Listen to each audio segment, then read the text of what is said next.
Yeah, thanks very much. Between 11 and 12 this morning. Yeah, perfect. Yeah, goodbye. Here, Vic, what do you reckon? Which one of these says management to you? Blue. Yeah, definitely blue. Yeah? Here, you know, they say that 60% of interviews fail or succeed depending on the colour of the tie that the applicant's wearing. Well, in that case, Terry, I suggest you wear black, because at your age, your chances are pretty much dead in the water. Yeah, well, Brewery asked me back, so I must be doing something right. Viv, what do you reckon? Well, green, obviously. Do you want me to go up to school, you love? No, I'll sort it out. Shouldn't you be at the front? Donna, hurry up. You don't want to be late for school today, of all days. Right. This is it. Good luck, mate. Yeah, you'll need it. Oh, you'll be fine. Scott, bathroom's free. Get cracking. Oh, I can handle this on my own, honest. I don't want you to worry about it, love. I'll sort this out. Those Sugden boys picking on a little girl, it's out of order. Can't you just forget it? It was nothing, really. You call that nothing? You come home last week with your face bashed in, and now this. How can me and your dad forget it? What type of parents would that make us, eh? No, the Sugden boys are going to get what's coming to them. And I'm going to find out exactly what's going on at that school. Mr. Clark, that was a clear infringement of the school rules. You were right out 100 times to not snog Rachel Hughes in the corridor. Don't worry, I'll get my punishment later on. Viv Windsor's coming in, remember? I hope she's calmed down since last night. She was really mad. Thought it was best not to go into too much detail. Well, when she finds out the truth today, she'll blow another fuse. Oh. I'll look forward to more of that later on. You will now, will you? Well, after a tongue lashing from Viv Windsor, I'll certainly be in need of a little restorative therapy. She certainly can be a battle axe. Oh, she's terrifying. I certainly wouldn't like to get on the wrong side of her. Isn't that what you're just about to do? Bye, Elizabeth. Thanks very much. Bye. Bye. Well, do you agree with me or not? About what? You mean you haven't heard a word that I've been saying? I've heard it 1,000 times. Kim did this, Steve did that. And they pulled off the crime of the century. Far too busy for all this, Chris, especially with Paddy away. Yeah, but this is important. Isn't it always? Do you think the reason the police are still digging for the money is because Steve hasn't told them where it is? Your powers of deduction are uncanny. Yes, but maybe he hasn't told them because he doesn't know himself. I mean, it could be the case, couldn't it? Who do you think I am, Chris? Zoe Tate, vet detective. I haven't got a clue. Yeah, but surely you must have an opinion. Well, there might be something you've overlooked. What? With the men doing the digging. Yeah, Or perhaps they aren't police at all. I don't follow. Perhaps they've been hired by Kim to dig a tunnel to the remand centre to spring Steve. You're not taking this seriously, are you? Well, you're taking this seriously enough for both of us. Steve is in jail. The money will turn up eventually. You've won, Chris. Now get on with your life. Till they're both in jail. This is my life.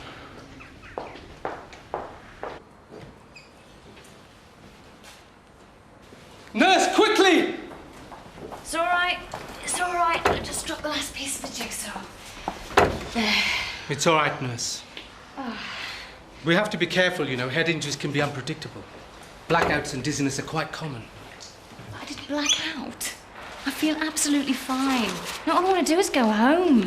You've had quite an ordeal, Kathy. I think you'll be here for a few more weeks. Weeks? Please, get on the bed. I can manage. You know, I could just leave, you know. I don't need your permission to discharge myself. That's true, but I wouldn't advise it. But I feel fine. I know.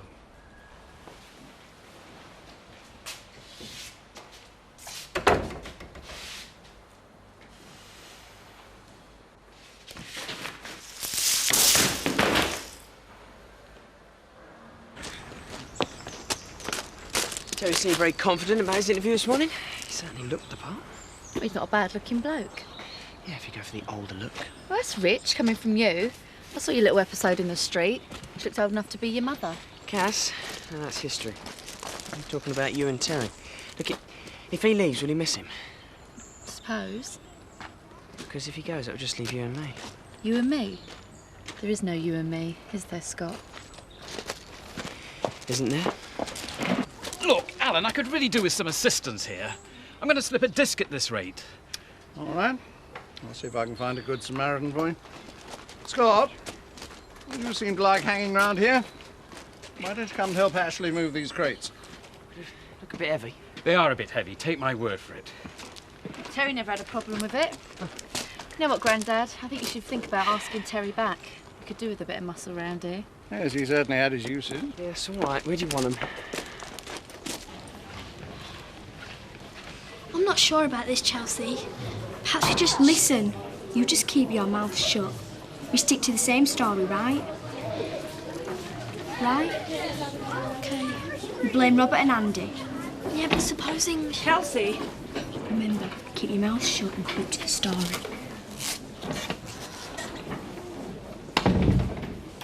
So he sounded pretty keen then? Absolutely. He said the money's in place and he wants to complete the deal as soon as possible. I can't believe it. It's been such a long time since I've had any good news, I'd forgotten what it felt like. Morning, Laura. Good morning. Why the smile? Laura and I have just closed a sale on one of the stud horses. And we've negotiated a pretty good deal. Excellent. Well, Kim, next time you visit Steve, you can tell him he needn't have gone to all the trouble of stealing one. How do you know I went to visit Steve? I'm sorry, Kim. I told him. I didn't think it was a secret. No, it's not. I went to visit Steve to tell him how betrayed and disappointed I felt. It was an extremely painful and humiliating experience. Oh, I'm sure it was. And I won't be seeing him again. How heartbreaking. Anyway, I've got an appointment. Don't want to be late for it. Do keep up the good work. I wonder what all that was about. Indeed. Right. How much money have you got? Well, I've been saving up, so I've got about 60 quid. 60 quid? Butch, when was the last time you went shopping? Shopping? I've never been shopping. That's what I mean. That's why I need your help here. You see, you know your way around and that, don't you? And I thought you could help me pick out a bargain or two. Yeah, well, bargains maybe, but I don't know anywhere that's giving it away. Look, I don't want anything for nothing, you know. I'm fully prepared to spend all of that 60 quid.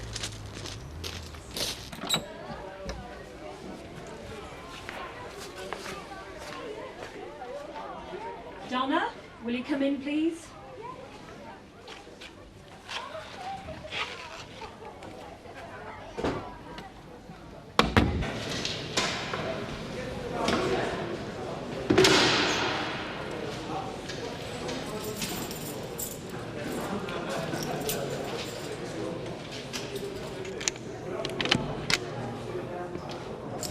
Someone to see you, Martin.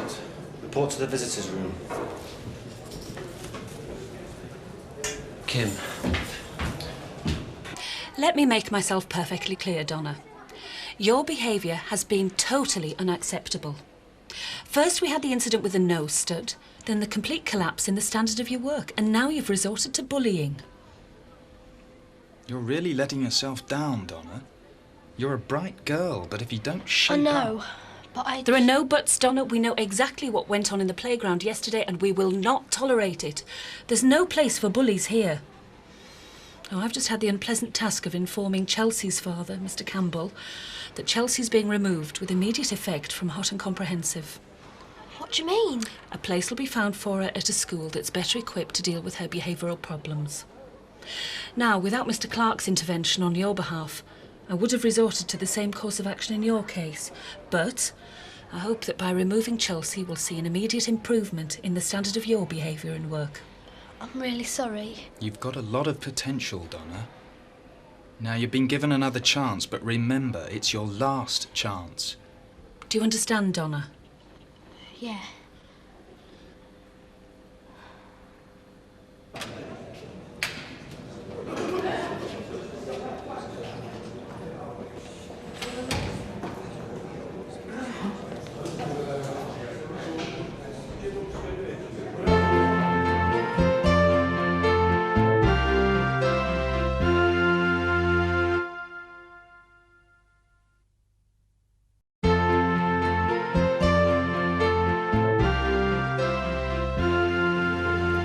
lovely day.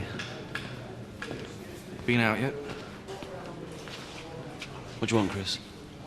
I'm glad to see that you could take time out of your busy schedule to see me. It's a bit depressing in here, isn't it? Oh, I'm sorry. I'll have a word with my decorators. Very good. Glad to see that you've still retained your sense of humour. Let's hope you're still smiling when I'm finished. What do you mean? I saw Kim today. Oh, she doesn't send her regards. No, she was very happy. Radiant, even. I've had enough of this. Get out.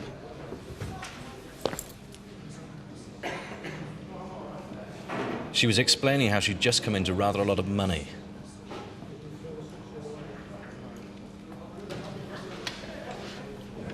You know, I hope you're the only one that knows where the money's hidden, Steve. I don't know what you're talking about.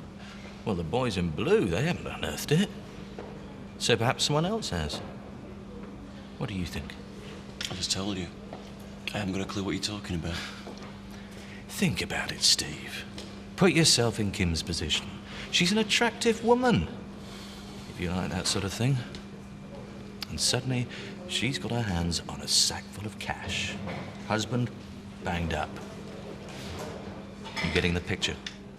Listen, I love Kim, and she loves me. And whatever happens, she'll always stand by me. You don't really believe that, do you? I mean, even you should realize by now that Kim's loyalties remain firmly fixed on herself. And the sooner you realize that, the better the deal you get for yourself. You should think about it. After all, you've got plenty of time.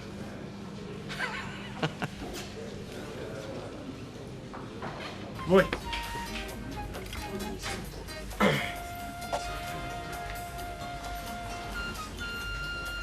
Would you fancy me in this, sir? Huh?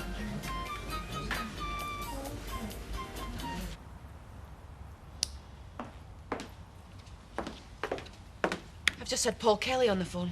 Well, that was quick. When can you finalise the deal? There is no deal. He's pulled out.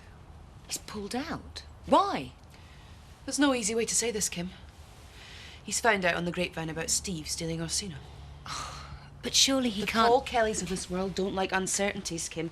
Everything has to be seen to be above board. So I'm guilty by association. It's ridiculous. It took Mr. Kelly less than 1 hour to get the full story on Steve. I think we can safely assume that every dealer in thoroughbred horses knows the story. The stud's reputation is ruined. So what can I do about it? I've already stopped seeing Steve. I mean, how can I make my separation more official? Well, you could consider divorce. Divorce, Steve? I'm just suggesting that you might consider the possibility.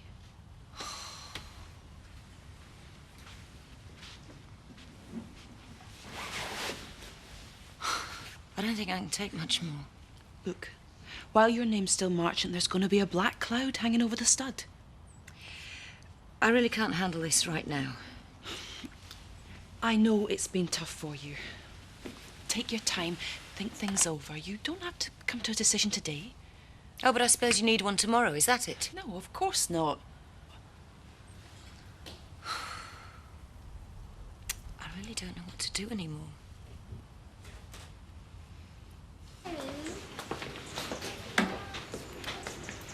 Well, I wouldn't exactly call your granddad over generous. You're lucky you got paid at all.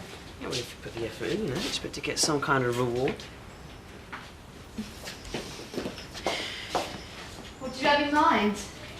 Well, something slightly more interesting than lifting crates. Yeah, me and you, we have something in common. Such as? We both know how to have a good time. Think about it. But don't take too long, because I'm not a patient type.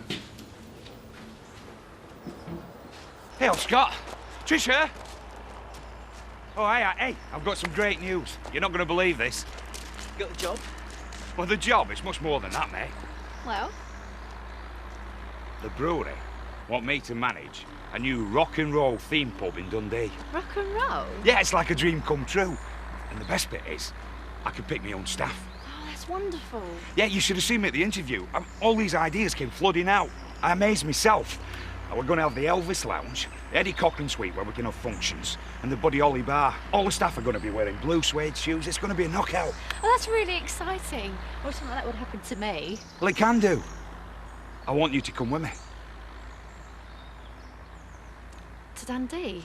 Yeah, you and me, we can make a right go of it. Yeah, well, I suppose you can go, can't you? There's nothing stopping you. Oh, apart from your granddad, I suppose. I don't know what to say. It's all a bit sudden. Can I think about it? Well, don't tell me you don't fancy it. There's a little light gone on in your eyes. Is there? But Terry, I'm just starting to enjoy myself here.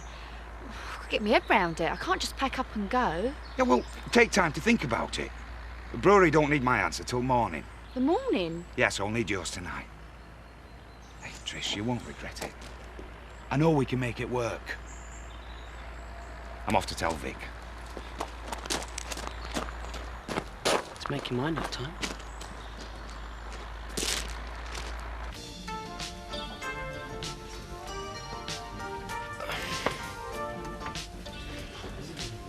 Butch, you're supposed to get something that fits you. What size are you? Well, I'm the same size as my dad, but just a bit bigger. Excuse me, love. Have you got anything that'll fit my mate here?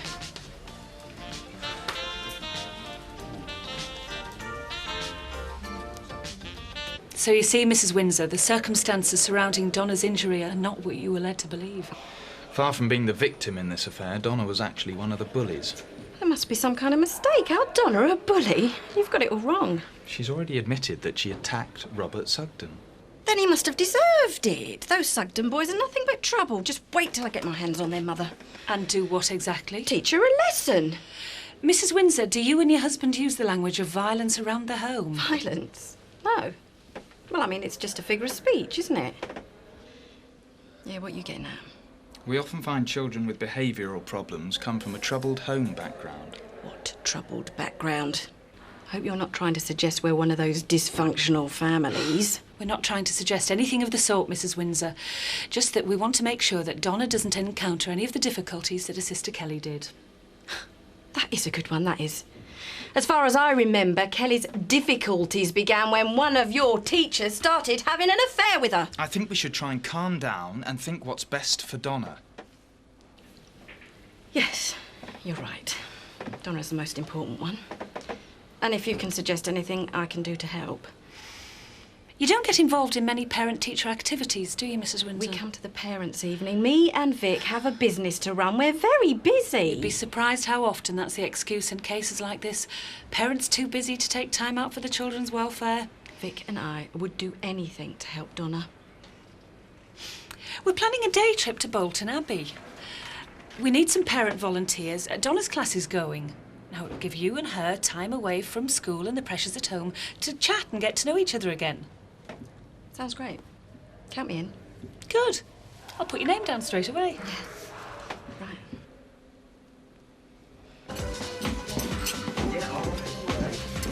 Let him give us a couple of teas, please. I'm knackered. Well, you'd best have some sandwiches as well. Build up your strength. Where have you been? This been helping me get some new gear. I got some right bargains, didn't I, Biff? Yeah. Butcher's trying to impress a mystery lady. Oh, dressing to kill, eh?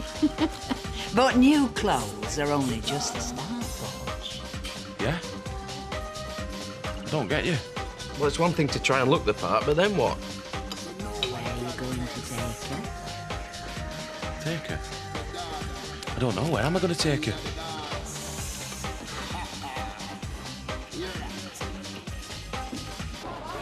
Oh, Graham. Hi. So, how did it go? A little differently than I expected.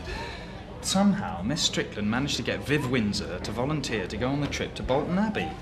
So you're going to have to spend the whole day with Viv Windsor in Year 8? So it would seem. Well, let me know how it goes. I won't have to. Why? You see, I put your name down too. Oh, no, Graham, tell me you're joking. You're kidding.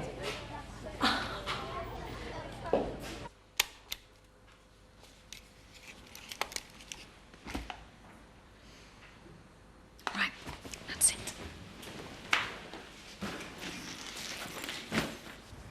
Mandy? Are you there? I want a word with you. Butch, I'm busy. Yeah, but I've got something I need to ask you. It's very important. I can't lend you any money. No, I don't want your money. What have you done? Oh, you look great. Do you like it? Smart. Yeah, it's the new me. I've been done over.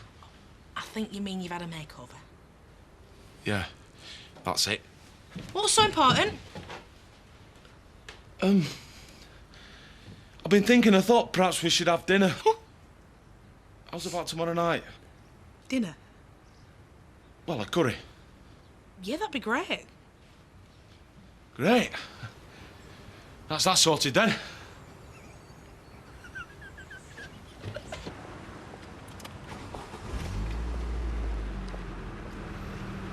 Hiya, Dave. Take me home, please. Righto.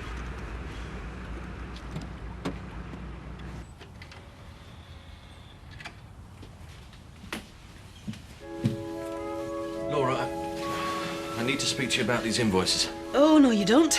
I'm not doing anything this evening other than enjoying myself. Well, you do look rather glamorous. What's the occasion? A night at the opera. Rigoletto, my favourite.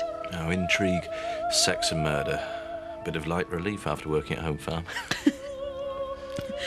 As it goes, I have a whole box entirely to myself, courtesy of a disgustingly wealthy client who I just made even wealthier. Perhaps you'd like to join me?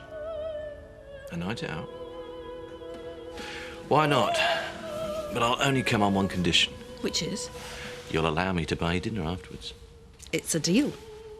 I'll go and freshen up.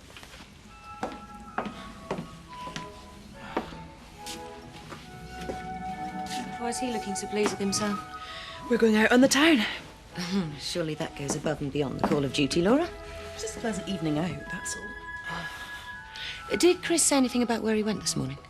He didn't mention it. I didn't ask. Why? Just wondered. All I know is he was in a very good mood when he got back. And he didn't say why? No. Strange. Whenever Chris has some little victory, he's very quick to share it. Perhaps he's changing. People do, you know. Chris, change. Two words spring to mind. Leopard and spots. So, made out your mind yet? About what? About you and me. You up for it? Well, Well, what? have you made up your mind yet about coming with me to Dundee? Well, I haven't had a chance to think it over yet. The brewery need an answer by tomorrow. I haven't even told Grandad yet. Come on, Trish. You're a big girl now. You can make your own mind up, can't you? Yeah, thanks. Well, he's right, Trish. I mean, it's your decision. Look, why don't you sleep on it? But I really need to know tomorrow.